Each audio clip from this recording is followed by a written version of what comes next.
Hey everyone, long time no video.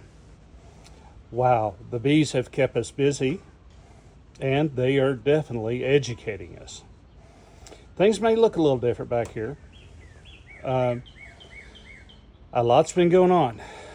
First of all, we had one large hive on this side and one on the other side. The one on the far side is still there. The one on this side got aggressive, defensive, whatever you want to call it. They chased a neighbor off their patio. The next day, they went around to his garage, and stung him. Well, I'm not going to have it. It's like a dog that bites. You just don't need them around. So we packed them up and took them over to a friend's farm. And that was kind of a circus, but we got through it. With all that moving, a lot of the bees went into the air. So we put these two small hives that are closest to the camera in its spot, and the workers flew into it. So one of those small ones is really strong, and the other one's not so hot. So we'll see how it goes. We've been feeding them and hoping to get them a little bit stronger. In the far back corner behind Nicole's large hive, you see another small one that we've made. Nicole's hive, which is the large one on furthest from the camera, it was about a month and a half behind the one that grew real fast and got aggressive. But it's caught up. Let me try to zoom in on the front. You can see them there. They're pretty busy, which is good.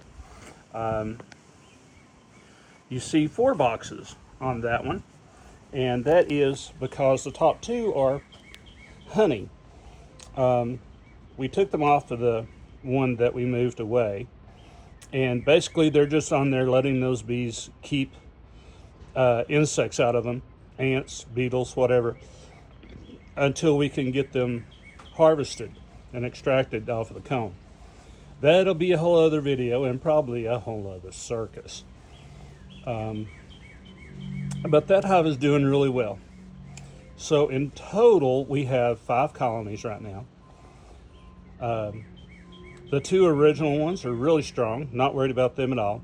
And one of those small nucleus colonies, or nukes, that small nuke with you see a yellow-handled hive, orange-handled hive tool on top of it, that one's probably going to be just fine. The other 2 are weak. I'm kind of worried about them. What we can do is keep the food on them and take frames of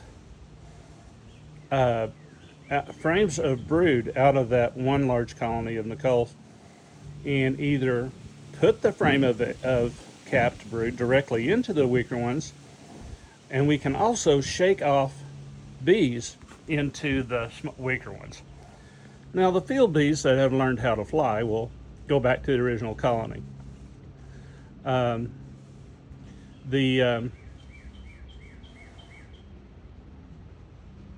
Sorry, I was distracted by a hornet at Nicole's hive over there.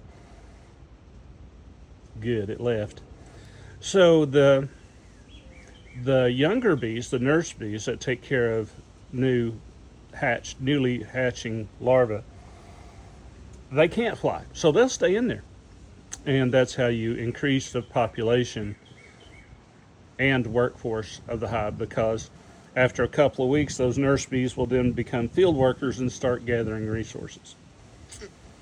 So that's pretty much where we're at. We're going to take off whatever honey we have, and that will give the bees time to, from July to August, September, depending on when goldenrod goes away. It'll give them that long to build up stores for the winter. Obviously, we're going to keep feeding them through the winter too.